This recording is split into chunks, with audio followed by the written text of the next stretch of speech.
Hello guys, good morning. Thank you for watching sa aking channel guys.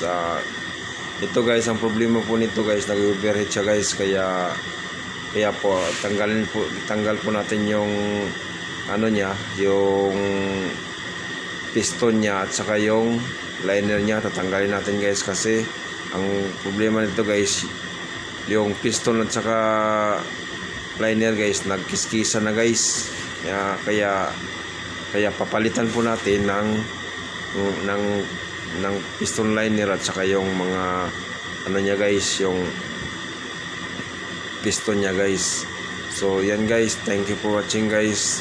Hope na may natutunan kayo sa aking video ngayon.